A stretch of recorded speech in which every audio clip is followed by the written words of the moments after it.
es el Mesías. Mientras Apolos estaba en Corinto, Pablo recorrió las regiones del interior y llegó a Éfeso.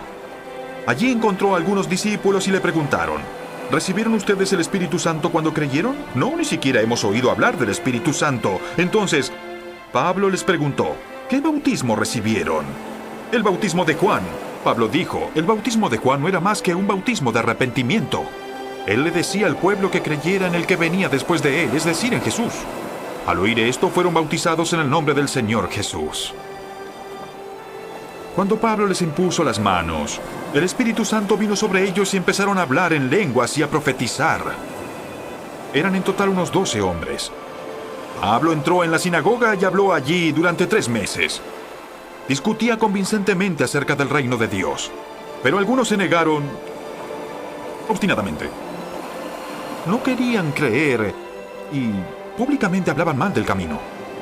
Así que Pablo se alejó y se llevó a los discípulos, y a diario debatían en la escuela de Tirano. Esto continuó por 2 años. Todos los judíos y los griegos de Asia llegaron a escuchar la palabra del Señor. Dios hacía milagros extraordinarios por medio de Pablo. Le llevaban pañuelos y delantales a los enfermos que habían tocado el cuerpo de Pablo y quedaban sanos de sus enfermedades, y los espíritus malignos salían de ellos. Algunos judíos que andaban expulsando espíritus malignos intentaron invocar el nombre del Señor Jesús sobre los endemoniados. Decían: en el nombre de Jesús, a quien Pablo predica, les ordeno que salgan. Esto lo hacían 7 hijos de Esceva, que era uno de los jefes de los sacerdotes judíos. Un día el espíritu maligno les replicó: conozco a Jesús y sé quién es Pablo, pero ustedes, ¿quiénes son? Y abalanzándose, el hombre que tenía el espíritu maligno sobre ellos los dominó a todos. Los maltrató con tanta violencia que huyeron de la casa desnudos y heridos. Cuando se enteraron los judíos y los griegos que vivían en Éfeso, el temor se apoderó de todos ellos, y el nombre del Señor Jesús era glorificado.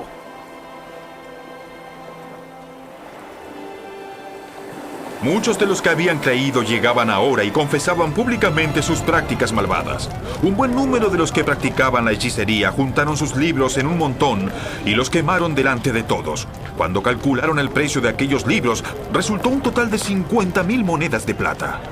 Así la palabra del Señor crecía y se difundía con poder arrollador. Luego de todos estos sucesos, Pablo tomó la determinación de ir a Jerusalén, pasando por Macedonia y Acaya. Decía: luego de estar allí, tengo que visitar Roma.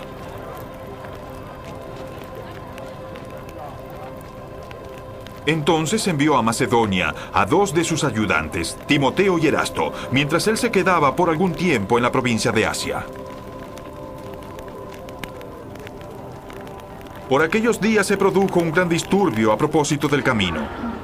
Un platero llamado Demetrio, que hacía figuras en plata del templo de Artemisia, proporcionaba a los artesanos no poca ganancia. Los reunió con otros obreros del ramo y les dijo: compañeros, ustedes saben que obtenemos buenos ingresos de este oficio. Les consta, además, que el tal Pablo ha logrado finalmente persuadir y engañar a mucha gente, no solo en Éfeso, sino en casi toda la provincia de Asia. Él sostiene que no son verdaderos dioses los que se hacen con las manos.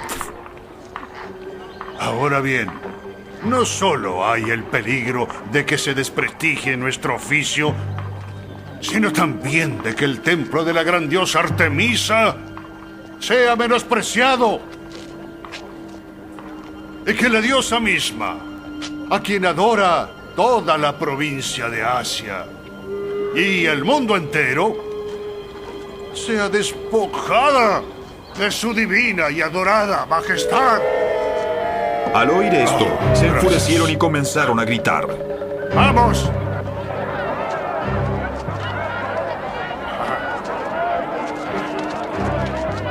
¡Grandes Artemisa de los Efesios!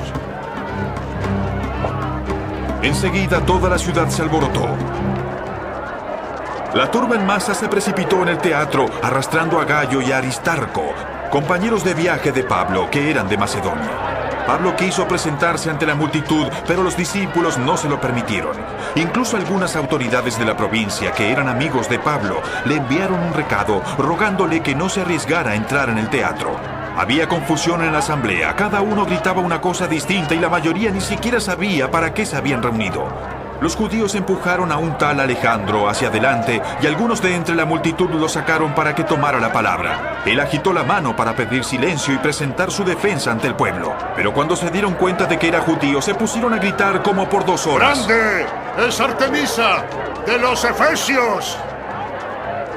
El secretario del Consejo Municipal calmó a la multitud y dijo: Ciudadanos de Éfeso, ¿no sabe acaso todo el mundo que la ciudad de Éfeso es guardiana del templo de la gran Artemisa y su estatua bajada del cielo?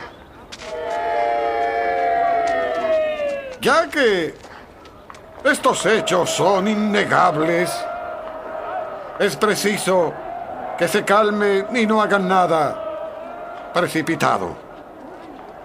Han traído estos hombres que no han cometido sacrilegio ni blasfemia contra la diosa. Así que si Demetrio y sus compañeros de oficio tienen alguna queja contra alguien, para eso hay tribunales y también gobernadores. Así que vayan y presenten allí sus acusaciones los unos contra los otros. Y si hay otra demanda, que se resuelva en legítima asamblea. Tal y como están las cosas, con los sucesos de hoy, corremos el riesgo de que nos acusen. ¿Qué razón podríamos dar de este alboroto? Si en verdad no hay ninguna razón. Dicho esto, dio por terminada la asamblea.